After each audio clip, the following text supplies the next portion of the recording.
네, 안녕하십니까. 네, 지난주에 이어서 오늘 시니어의 디지털 활용 중요하다라고 말씀을 드린 열린컴퍼니의 신호진 대표입니다. 안녕하십니까. 네, 지난주에는 우리 슬기로운 시니어의 취업 전략, 재취업 전략에 대해서 제가 이야기를 했었는데요. 그거랑 조금 연장선일 수도 있을 것 같아요. 네, 재취업을 잘하기 위해서는 제가 여러 가지 트렌드 이야기를 했었는데 그중에서 하나가 디지털 활용과 관련된 솔드족 이야기도 제가 했었던 거 기억나실 겁니다. 자, 오늘은 시니어 선생님들께서 이제 더 잘 생활하기 위해서는 디지털 활용은 필수다 이런 이야기를 드릴 건데요. 그 이야기를 드리기 위해서는 얼마만큼 지금의 생활에서 디지털을 쓰고 있는지 한번 우리가 생각해 볼 필요가 있을 것 같아요. 그래서 자, 오늘 우리의 시니어 디지털 활용의 필요성 하루를 돌아보면서 한번 생각해 보도록 하겠습니다. 한번 생각해 보실게요. 우리가 사는 디지털 세상은 어떻게 일과가 이루어지고 있을까? 이제 가상의 인물을 제가 데리고 왔어요. 누구냐면 송애교의 주부입니다. 네, 애교가 많기 때문에 저처럼 네, 송애교라고 이름을 지은 여자분이신데요. 네, 우리 송애교 이제 주부님께서는 하루의 일과를 시작했어요. 그런데 아마 상상해 보실게요.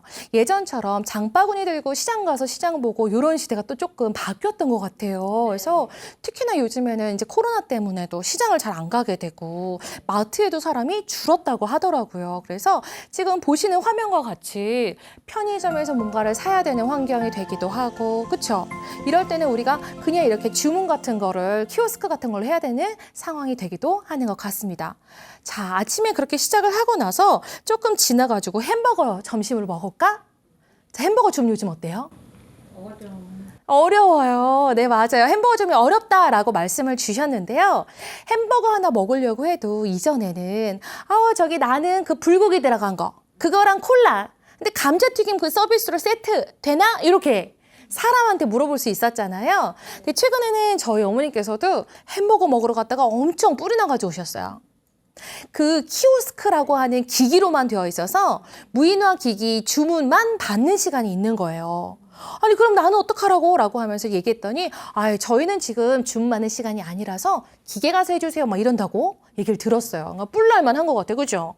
예, 특히 더운 여름날이라던가 아니면 추운 겨울에 우리 시니어 선생님들께서는 여름에는 좀 시원한 곳 가가지고서는 콜라나 커피 한 잔 먹고 싶기도 하고요. 추운 겨울날은 손자 손녀 데리고라도 약간 햄버거 가게 가가지고선 잠깐 앉아있고 싶기도 하잖아요. 그래서 그런 것들 때문에 좀 애로사항이 많이 있는데 이렇게 송애교 주부를 보더라도 햄버거 하나 사러 갔을 때 주문도 키오스크로 해야 되는 그런 환경이 됐습니다.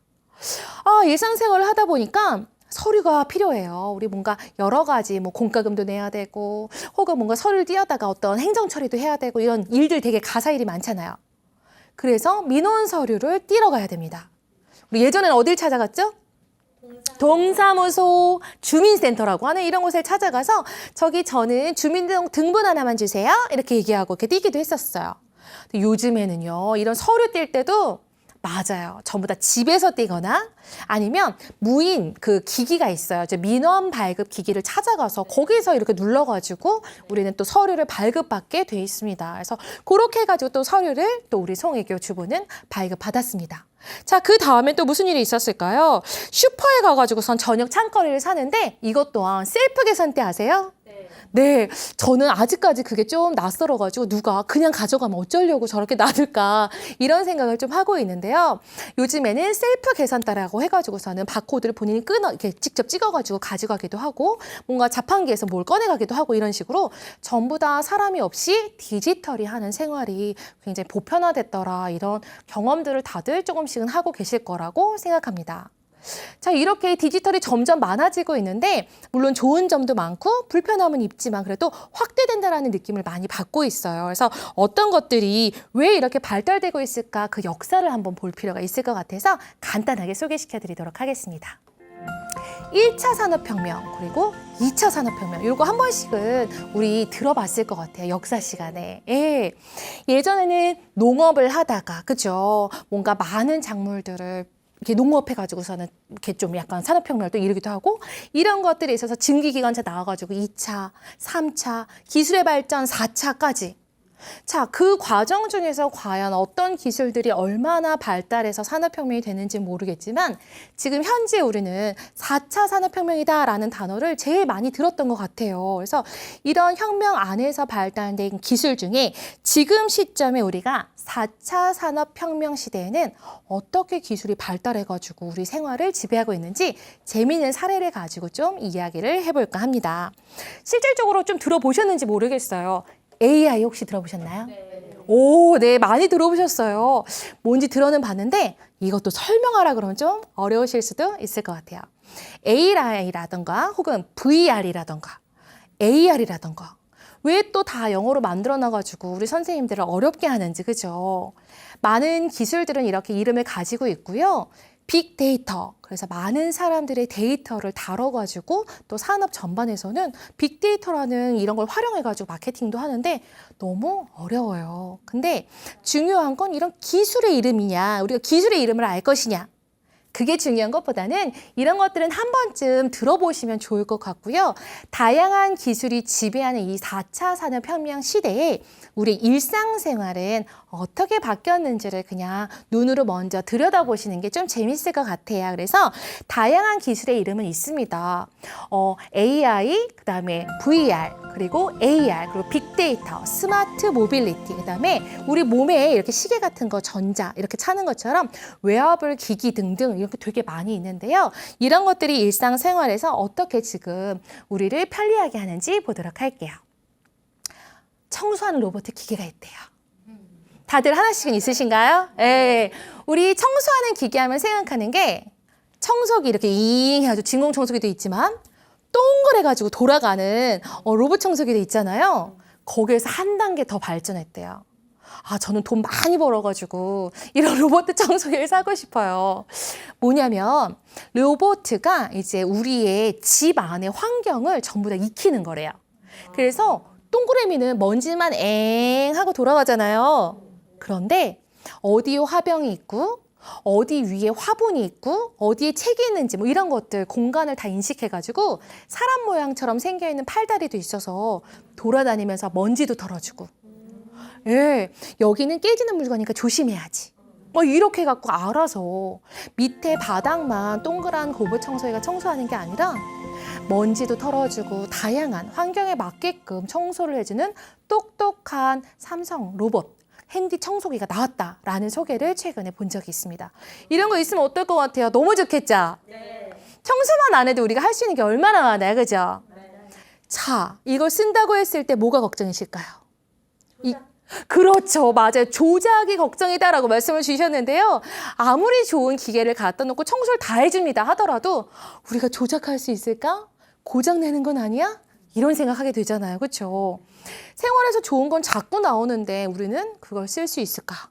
이런 고민이 되는 게 우리의 약간 현실이고 문제인 것 같습니다. 자, 근데 그거 말고도 또 재밌는 굉장히 실용적인 것들이 많이 있어가지고 소개를 좀 시켜드릴까 해요. 최근에 혹시 운전을 다 하시는지 모르겠는데요. 연령대가 점차 100세 시대까지 가면서 70대, 80대, 90대까지 운전하는 어르신들이 많으신 거예요. 근데 우리가 노인이 된다, 시니어가 된다라는 것 중에 제일 안타까운 건 눈이 잘 보이지 않고 우리가 빨리빨리 이렇게 잘 운전하고 싶은데 아이쿠 하다가 잠깐 조작을 잘못하실 수도 있잖아요. 그래서 국가 주도 하에 이런 이제 사고 같은 것이 좀 염려되다 보니까 이제 운전을 내가 좀 하면 안 될 것 같다라고 생각되는 분들은 운전면허증을 이제 반납하고 더 이상 운전을 최대한 안 하게끔 스스로 이렇게 조금 하는 반납 제도인데요. 너무 속상하잖아요. 그러면 우리는 여행도 못 가나? 그죠? 에이, 우린 기차만 타야 되고 비행기만 타야 되나? 훌쩍 드라이브, 음악 들으면서 딴 가고 싶을 수 있잖아요. 그죠? 자, 그래서 사실 기술은 이런 불편한 상황들을 보완하기 위해서 나온 거잖아요. 최근에 운전과 관련돼서는 자율주행이라는 그런 기술이 도입되어 있습니다. 그래서 제가 어떤 그 자율주행 기술이 어디까지 발전했는지 영상을 본 적이 있었는데 운전대를 잡지 않아도 돼요. 어디부터 어디까지 갈 거야? 우리 집! 하면은 1시간 걸리는 우리 집 가는 동안 알아서 차도 피해주고요. 속도도 조절해주고요.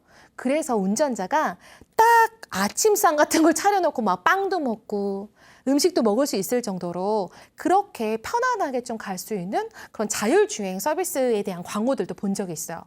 자, 운전을 할 수 있는데 내가 직접 하지 않아도 된다. 사고도 절대 나지 않는다. 해보고 싶으세요? 안 해보고 싶으세요? 해보고 싶어요. 그런데 만약 그 차를 지금 당장 운전하세요 하면 딱 타가지고 운전 시작하실 수 있어요? 없어요? 약간 겁나죠? 맞아요. 기술이 많이 발달했다고 하는데 나는 이거를 경험해 볼 자신이 많이 없어요. 그러면 그거는 늘 젊은 세대들만의 그런 것이냐, 혜택이냐.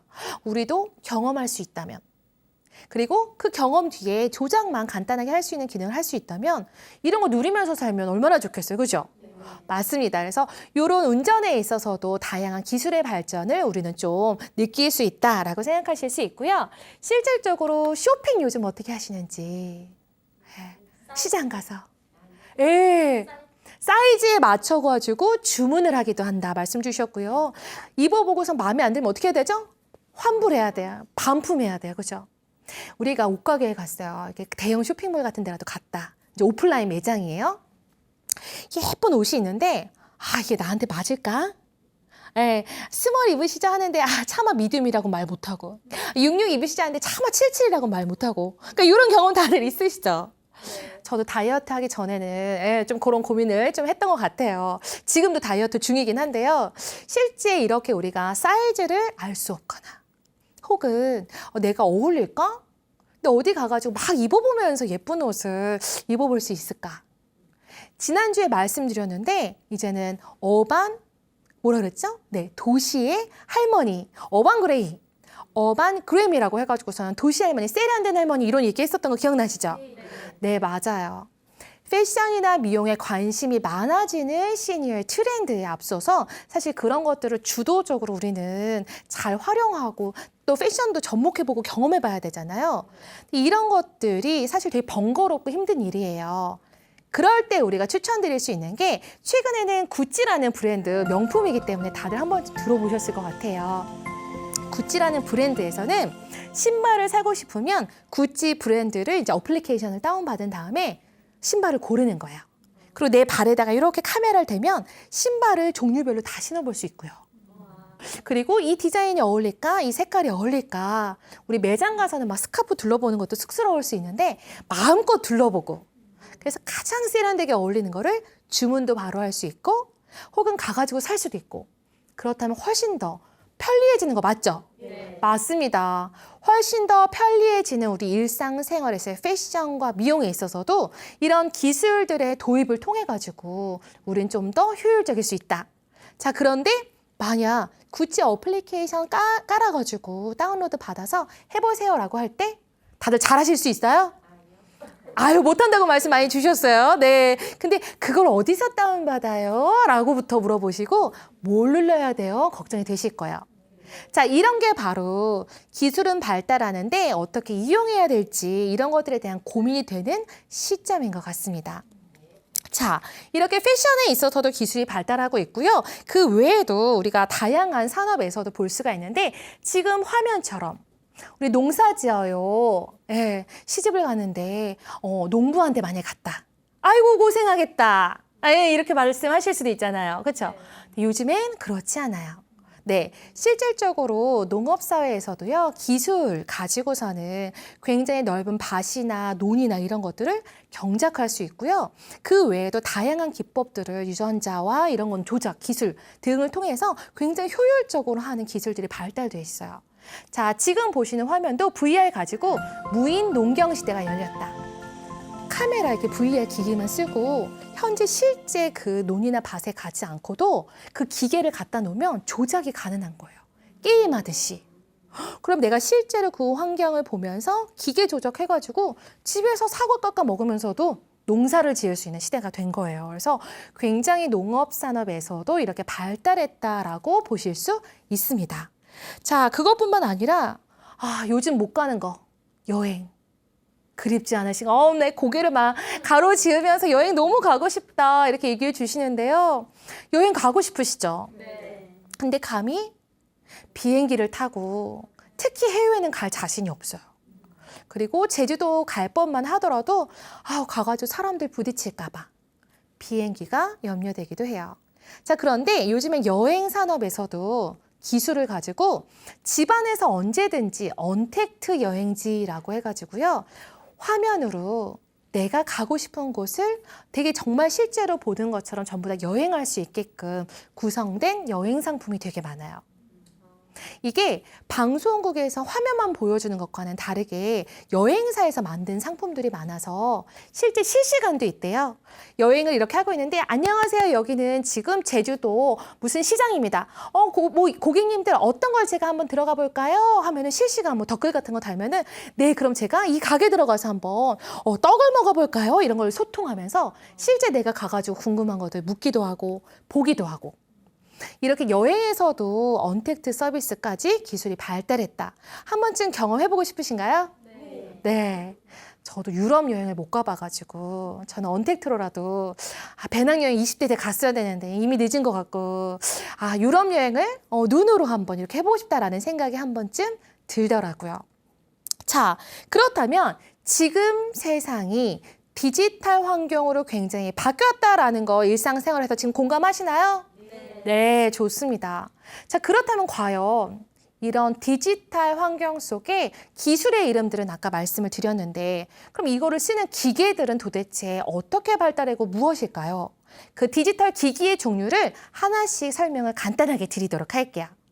자, 디지털 기기 하면은 떠오르는 게 뭐가 있으실까요? 컴퓨터, 맞아요. 컴퓨터라고 말씀 주셨는데 정답입니다. 네. 제일 먼저 우리가 마주쳤던 그 디지털 기기 하면 사실 컴퓨터가 맞아요. 그럼 컴퓨터는 이름을 어떻게 지어졌을까? 이것도 상식으로 알고 가시면 좋을 것 같아서 제가 갖고 왔는데 컴퓨터라는 말은 컴퓨트가 계산하다는 뜻이래요. 계산하다. 그리고 ER이라고 해서 컴퓨터라고 하는 이 터 발음을 하는 ER이 붙여진 거는 뭐뭐 하는 사람이란 뜻이에요. 그래서 계산하는 사람, 계산원을 컴퓨터라고 부른대요. 그래서 원래는 기계라고 보지 마시고 계산하는 사람, 계산원을 컴퓨터라고 부르는구나. 혹시 영화 히든 피겨스라고 아시나요? 히든 피겨스라는 영화를 한번 볼 기회가 있으시면 추천드릴게요. 너무 재밌거든요. 근데 간단하게 소개를 시켜드리자면 나사라고 해서 미 한국 우주국이 있어요. 미국에서 로켓을 쏘거나 우주선을 쏘는 것들 가끔 보시죠? 그걸 만드는 진짜 똑똑한 사람들이 일하는 그런 조직이 있어요. 나사라고 해요. 근데 그 안에 이 사람들이 얼마나 똑똑해야 되겠어요. 지구에서 달로 가자. 이게 말이 돼요, 그죠? 이걸 다 갈 수 있는 걸 계산해야 되는 거예요. 거리는 얼마나 될까? 산소는 얼마나 필요하고 얼마만큼의 거리를 어떤 속도로 가야 될까? 전부 다 수치적인 계산이 되게 필요한데 그래서 이 나사라는 조직에서는요. 수학적인 물리학이라던가 천체 물리학, 항공 우주학과 관련된 많은 이제 수학적인 계산이 필수적이래요. 자, 그런데 실제 있었던 실화 이야기거든요. 자, 이 나사에 여자는 없었던 거예요. 그때 당시 시대 배경이 이 영화의 배경이 여자가 무슨 일을 해. 그리고 주인공들은 흑인 여자분들이거든요. 흑인이 무슨 이렇게 똑똑한 애들이 일하는 기관에서 일을 해. 이런 편견이 있던 시대예요. 그런데 실질적으로 천재적인 수학적인 재능을 가지고 있었던 여자 흑인 여성분들이 있었어요. 실제로. 이분들이 아무리 똑똑한 남자이고 백인이지만 거기서 일하는 사람들을 뛰어넘는 계산을 하는 거예요. 암산을 6자리씩 하는 거 있잖아요. 이거는 얼마인데요? 이런 것들을 말할 수 있는 원래는 단순하게 복사를 하거나 일을 돕는 사람이었는데 너무 수학적인 능력이 뛰어나서 실제 나사라는 회사에서 이 사람들은 이 전반적인 운영의 되게 핵심 인물로 나중에 성장시키는 그런 되게 감동적인 실화 영화거든요. 이때 이 여자 주인공들이 바로 컴퓨터의 역할을 합니다. 계산해야 되는 것들을 이만큼 쌓아놓으면 암산으로 다 계산해요. 그래서 실제 언제 출발해야 되는지, 얼마나 걸리는지를 며칠 걸립니다. 얼마나 걸립니다. 자, 컴퓨터를 쓰지 않고 계산할 수 있을 만큼 똑똑했어요. 자, 그때 시대보다 지금 기술이 더 발달했을까요? 안 발달했을까요? 더 발달했죠. 그럼 사람이 다 할 수 있어, 없어요? 옛날엔 요만큼 계산해야 되는데 지금 이만큼 계산해야지만 우리가 달까지 갈 수 있는. 자, 이만큼 계산하기 위해서 사람보다는 컴퓨터가 더 유리하겠죠. 그래서 계산인이라고 시작됐던 컴퓨터의 어원은요, 사실 지금 컴퓨터라고 하는 기계들이 그 이름을 대체하고 있습니다. 그래서 이것도 참고로 알고 계시면 좋은데, 자, 그런 컴퓨터의 발달은 시대에서 이렇게 다양한 종류로 바뀌고 있어요. 데스크탑, 컴퓨터 책상에 놓고 쓰는 거를 우리는 데스크탑이라고 해요. 우리 자녀분들 집에서 공부하거나 혹은 게임할 때 큰 뚱뚱한 본체 놓고 하는 거 있잖아요. 자, 이게 데스크탑이고요. 노트북 다들 아시나요? 네, 노트북은 들고 다니면서 가벼운 그런 게 노트북이라고 합니다. 자, 이것도 아시나요? 노트북은 이렇게 반 접으면서 들고 다니는 건데 요즘에는 스마트폰보다는 크지만 태블릿이라고 하는 이런 기계들도 있어요. 이렇게 기계도 점차 발달하는데 지금은 디지털 기기 하면 컴퓨터보다 더 유명한 애가 있어요. 뭘까요? 바로 여러분 손에 있는 거 뭐죠? 핸드폰, 맞습니다. 핸드폰, 스마트폰이라고 하는 디지털 기기가 사실 지금은 가장 전반적으로 많이 사용되는 디지털 기기 중에 하나인 것 같아요. 근데 되게 신기한 게 제가 이것과 관련해서 이제 공부를 하다 보니까 재미있는 사실을 발견했어요. SF 영화라고 하는 거는 이제 가상현실이잖아요. 미래 세계. 미래 세계는 어떻게 될까라고 했을 때 날아다니는 자동차 막 이런 거 본 적 있으시죠? 근데 이전에 이 핸드폰, 스마트폰이라고 하는 게 발달되기 이전에 많은 SF 영화들이 있었는데 그 많은 가상현실 영화에서 뭐 미래에 대한 예견을 다 잘 맞췄대요. 미리 이럴 것이다. 근데 스마트폰은 SF 영화에서 별로 출연한 적이 없대요. 아무리 뛰어난 예견가라 하더라도 감독이라 하더라도 스마트폰이라는 걸 발명할 거를 미래에 나올 거라고 생각하지 못했다고 해요. 이렇게 핸드폰, 스마트폰이 나오게 된 거는 어느 날 갑자기 우리 생활에 큰 충격을 줬습니다. 자, 스마트폰이 나왔던 거는 1973년도에 개발이 됐다고 해요. 근데 그때 이후로 혁신적인 건 스마트폰 하면 떠오르는 인물 누가 있으실까요?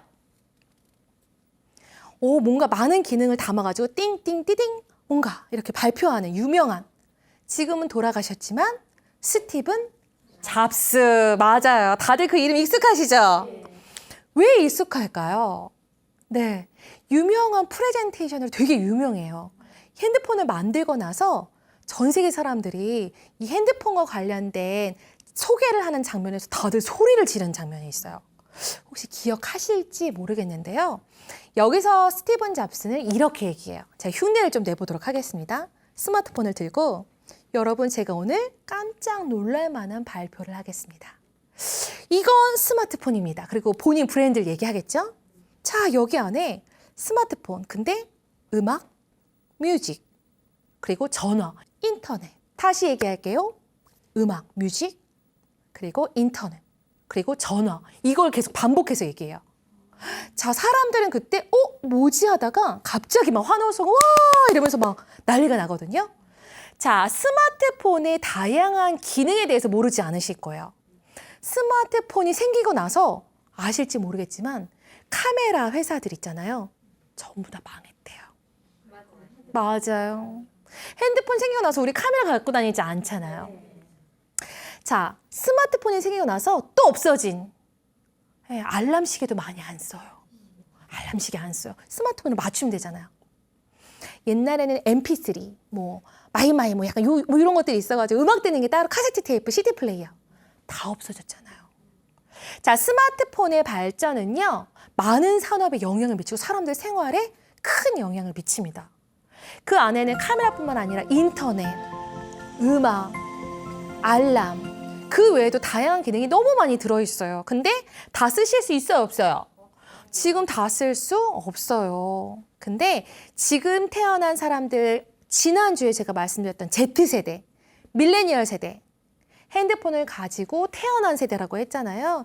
그 사람들은 너무너무 잘 쓰더라. 억울하잖아요.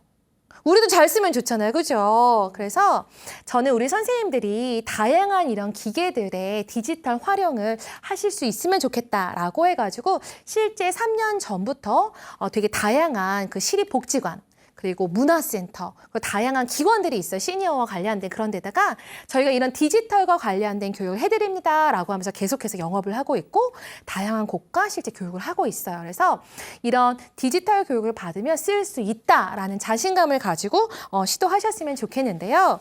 실제 이 생활을 보면 스마트폰을 쓰는 것만으로도 일상이 편해지기도 하고요. 그리고 시장을 가거나 이럴 때도 제가 얘기했죠. 매장에 가더라도 이젠 키오스크로 주문해야 되는 시대예요. 계속해서 나는 못해라고 회피해야 될까요? 아니면 그래 해봐야겠다. 한 번만 경험하면 될까요? 한 번만 경험하면 돼요. 혹시 키오스크 다 해보셨나요? 네.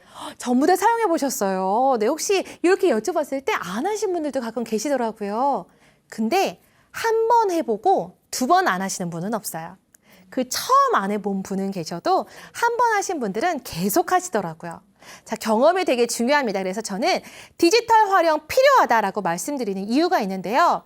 더 이상 디지털 시대에 기술과의 공존은요, 고립되지 않고 나의 삶을 확장시켜주는 기회다.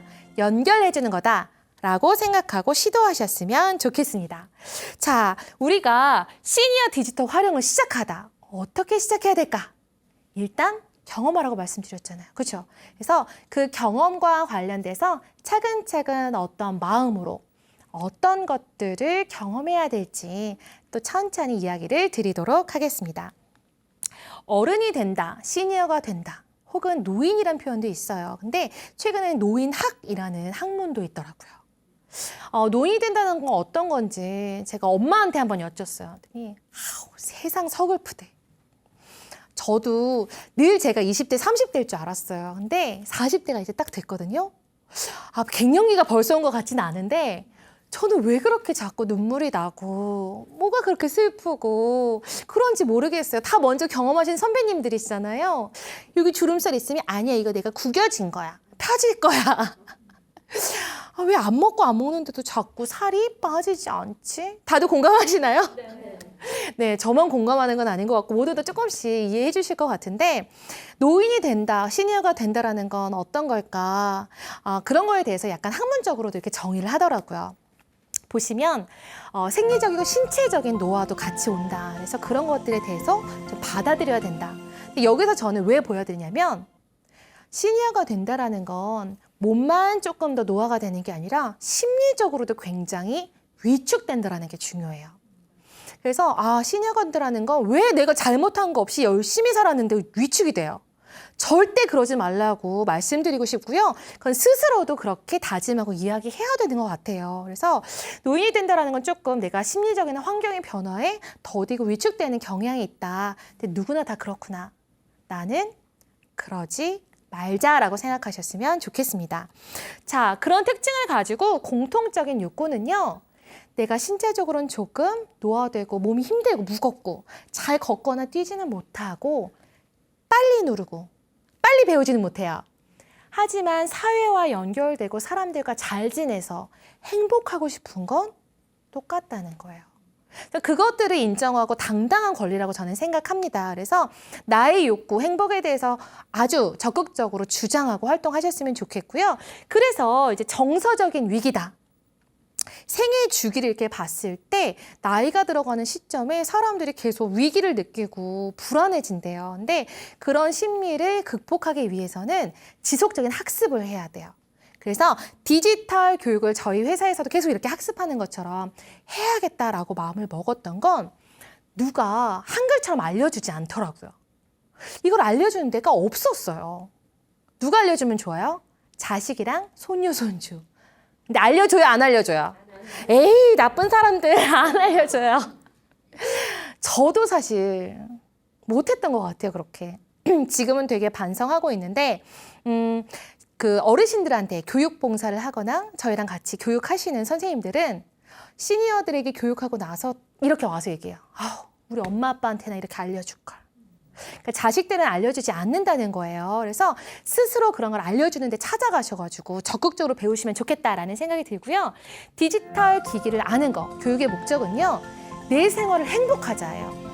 그래서 이거를 알아가지고 어디다 써먹자 보다도 이걸 하면 내가 행복해진다라고 생각하시면 좋을 것 같고요. 결론적으로 교육을 저희가 3년 동안 해보니까 왜 못하는지를 알게 됐어요. 손에 지문이 없어서일까요? 한글을 못 읽으셔서일까요? 물론 한글이 어설프게 조금 어려우신 분들도 계셨어요. 굉장히 연령이 있으신 분들은. 근데 그런 경우는 거의 없어요. 보시면 여기 저희가 이제 화면에 준비한 것처럼 막연한 두려움. 아우, 내가 이걸 할 수 있을까? 왜 그 기기가 그렇게까지 무서울까요? 저는 저희 아버님 스마트폰으로 바꿔드렸거든요. 근데 그냥 아버님 용기가 좀 있어요. 눌러서 초록색 전화, 끊는 거 빨강. 이 정도는 하세요. 문자는 못 하셔도. 이제 연세가 이제 80이 넘으셔가지고.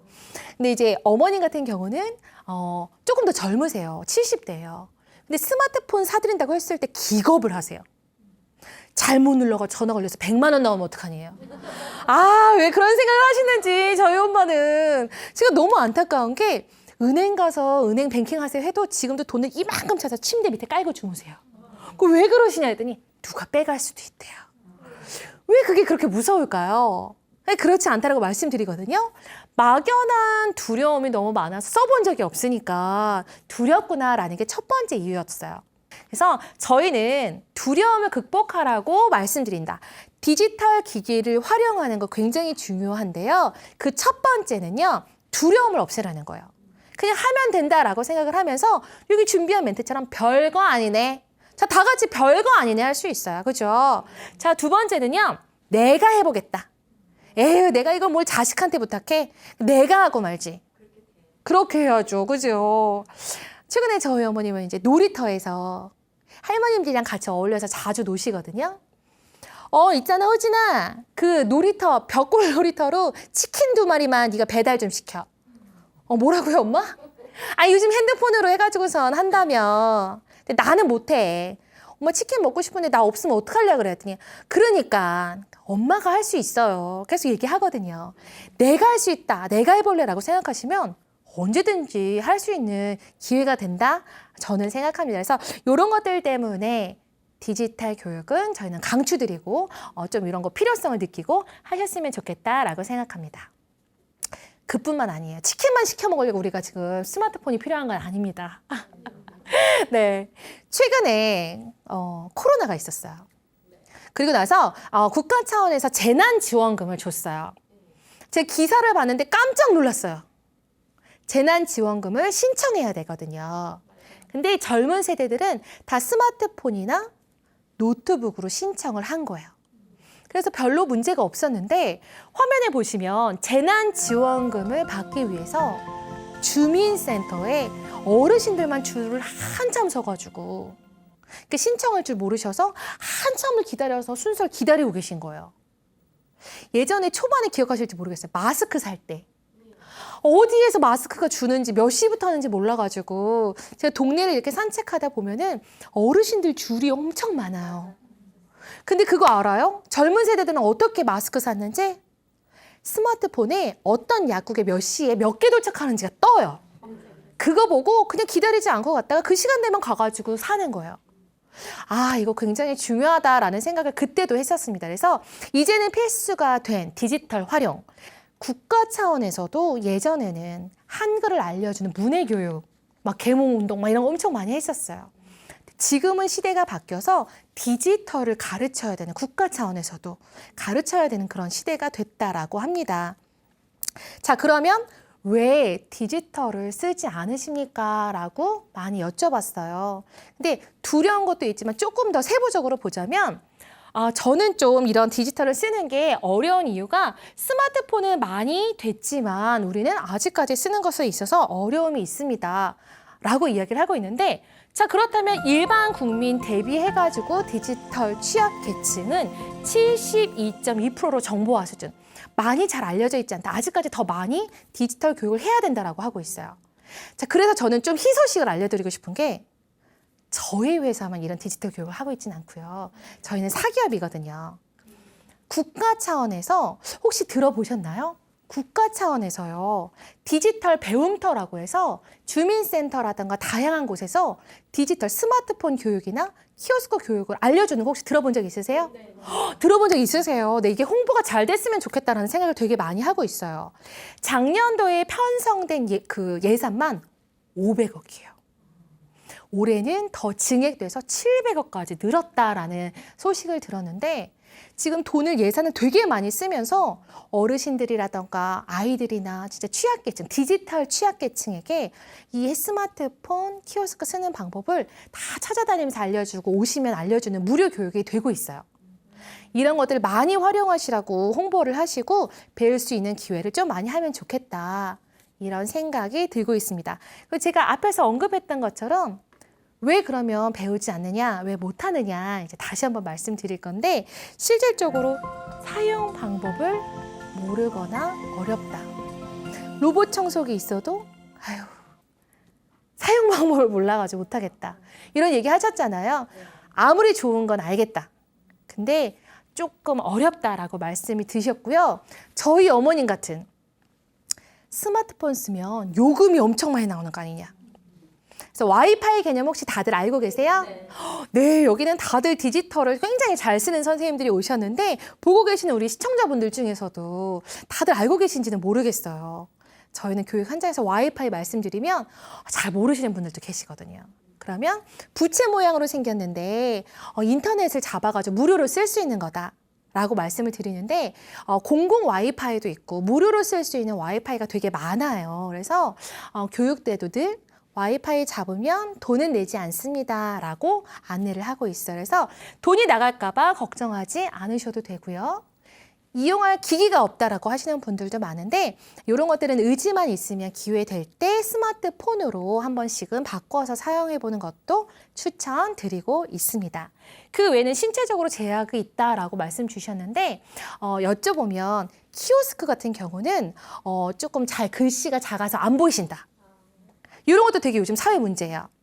그리고 뭔가 지문을 찍어야 될 때 지문이 또 건조한 피부라던가 좀 달아있는 게 어르신들 같은 경우는 잘 찍히지 않는 경우들도 있더라고요. 그래서 이런 예시들도 많이 있구나. 그래서 디지털 사용이 우리 어르신들은 어떤 거에서 어려워하고 있구나. 다들 조금씩 알아두시면 좋을 것 같아서 한 번 더 언급드렸습니다. 자, 그럼 이제 써보자라는 거예요. 쓰면 좋을까요? 안 좋을까요? 좋습니다. 네, 어디 좋을까요? 청소 안 해서? 네. 스마트폰, 키오스크, 노트북, 태블릿. 다양한 디지털 기기를 사용하는 것에 있어서 많은 장점이 있어요. 일상생활에서 편리한 것도 있지만 사람들과의 관계에서도 더 친하게 지낼 수 있어요. 요즘 식당 4명 이상 못 들어가죠. 커피숍 가도요, 2명 이상 들어가면 1시간 이내로 나가라 그러더라고요, 막. 만날 수가 없어서 제가 그 노인이 됐을 때, 시니어가 됐을 때 심리적으로 위축되고 고독감을 많이 느낀다고 했잖아요. 그럼 어떻게 해야 되지? 우리 언택트 서비스 시대에 어떻게 만나는지 아세요? 온택트라고 해요. 디지털로 만나가지고 교류할 수 있어요. 등산을 갔습니다. 예쁜 진달래꽃이 있어요. 꽃 찍어가지고 혼자 보면 행복해요. 사람들이랑 같이 나눠보면 행복해요. 같이 봐야 행복하잖아요. 맞아요. 사실 사람은 좋은 걸 나누면서 행복감을 좀 느끼잖아요. 그래서 실질적으로 디지털 기기를 쓰는 분들은 삶의 만족도가 굉장히 많이 올라간다는 연구가 있어요. 그래서 실제 많은 디지털 생활에 있어서 편리해지는 것도 있지만 청소 안 한다고만 행복한 건 아니다. 그래서 일상생활에서 심리적으로도 굉장히 행복하다. 게다가 치매 예방도 된대요. 디지털 기기의 효과 중에서 어르신들 중에서 굉장히 관심이 많은 분들이 계세요. 그래서 왜 그럼 이런 것들을 씁니까? 라고 했을 때 스마트폰으로 뭐 많이 하신 줄 아세요? 게임. 맞고 고스톱을 그렇게 많이 치세요. 고스톱 치면 뭐가 좋아요? 이러면 돈을 많이 따시나요? 핸드폰으로 맞고 치면 돈을 따지는 않으시잖아요. 그 가상 돈이잖아요. 그죠? 그런데 치매 예방에 좋대요. 그래서 우리가 계속 머리를 쓰는 게 중요한데 우리가 막 수학 공부를 하거나 막 책에 읽는 거 너무 힘들잖아요.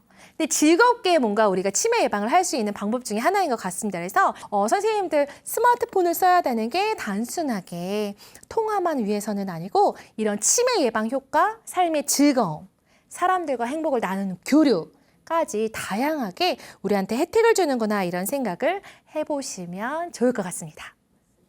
네, 다양한 기계들이 지금 전반적인 생활에 우리에게 가까이 다가왔습니다. 영화를 볼 때도 예매를 이제 기계로 하고 있고요. 햄버거 주문도 말씀드렸고요. 은행 가도 어르신들만 창구 안에서 번호표 가지고 대기한대요. 전부 다 ATM 기기를 가지고 하고 있습니다.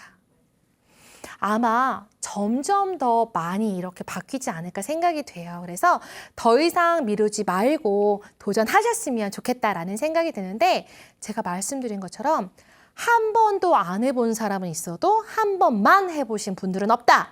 그래서 제가 실제 민원기기와 관련된 키오스크 교육을 할 때 왜 안 하십니까? 서류가 너무 많아서 어려워요. 혹은 경험이 없어서 자신감이 없어. 이런 얘기 많이 하세요. 어려움.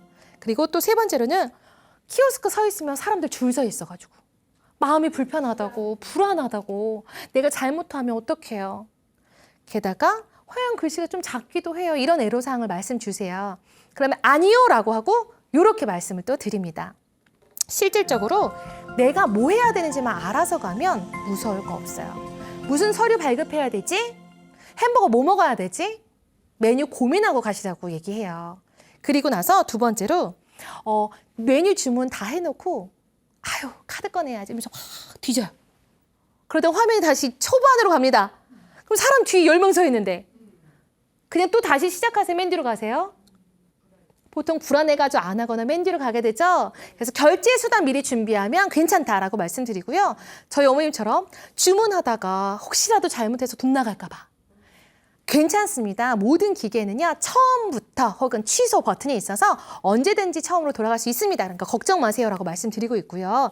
마지막으로 하다 안 되면 부탁할 수 있어요. 그래서 걱정하지 마시라고 얘기하고요. 최근에는 31가지 아이스크림 아시나요? 네. 그거 주문하는 것도 이제 기계로 바뀌었더라고요. 이건 너무하다 싶었는데 한 어르신이 종이에다가 모모 봉봉, 아몬드 봉봉, 민트 초코칩 막 이런 주문을 좋아하는 걸 적어 오셔서 하나하나 누르는 걸 본 적이 있어요. 안 되니까 저한테 큰 컵, 여기 컵이 어디 있어? 막 이런 걸 물어보시더라고요. 누구든지 도움 청하면 도와드립니다. 그래서 걱정하지 않으셨으면 좋겠다라는 생각이 듭니다. 그래서 한 번만 경험하면 누구나 할 수 있다고요, 없다고요? 할 수 있다고요.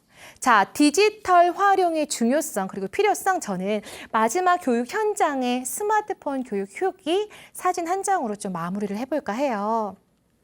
눈물 없이는 들을 수 없었던 교육 현장의 이제 후기인데요. 35명 정도 되는 저희 그 디지털 교육 강사님들이 되게 많은 곳에서 교육을 하세요. 그리고 나서 제가 직접 교육한 건 아니었었는데 단체 방이 있어요. 단체 톡방.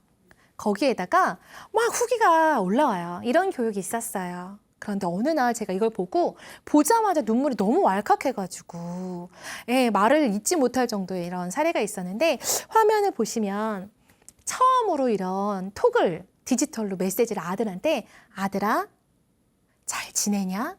메시지를 보내신 거예요. 아들은 회사에서 근무하다가 너무 깜짝 놀란 거예요. 아니 엄마 이건 어떻게 보내신 거예요? 엄마 이런 거 사용할 줄 아세요? 아버님 건강은 괜찮으세요? 저희는 괜찮아요. 이렇게 쉴 때 정말 그렇게 메시지를 주고받는 사진이 올라왔는데 이 외에도 어머니 너무 잘하셨어요. 며느리의 막 칭찬. 너무 행복해 하시는 거예요. 그 뒤에 안부를 자주 전화할 수 없었던 어머님은 되게 이렇게 따뜻하게 그 메시지를 주고받을 수 있는 교류 때문에 행복해 하셨고요. 물론 약간 사기 이런 걸까 봐 전화가 오죠. 엄마 이거 엄마 맞아? 이런 전화들도 교육 현장에서 받았다고 하는데요. 실제 이런 감동적인 사례까지 굉장히 많이 있습니다. 그래서 만약에 한 번도 도전해 보지 않았다면 디지털을 사용해서 내 일상의 행복도 챙기고 그리고 삶의 즐거운 행복도 좀 챙기시면 좋겠어요. 행복이라고 하는 것은 엄청 큰 것이 아니고요. 사실 행복이라고 하는 건 일상에 밥 잘 먹었어? 잘 잤어? 그냥 그런 일상적인 안부를 물을 수 있는 정도? 그게 반복적이고 누군가 교류할 수 있으면 되게 행복이 아닐까라는 생각이 좀 들고 있습니다. 일상적인 생활까지 행복으로 가득했으면 좋겠다라는 마지막 저의 응원과 함께 이번 교육은 마치도록 하겠습니다. 오늘 고생 너무 많이 하셨고요. 우리 선생님들의 그 일상적인 생활 안에 이런 디지털 활용 기술을 통한 솔루션들이 실질적인 도움이 되면 좋겠습니다. 모두 응원합니다. 감사합니다.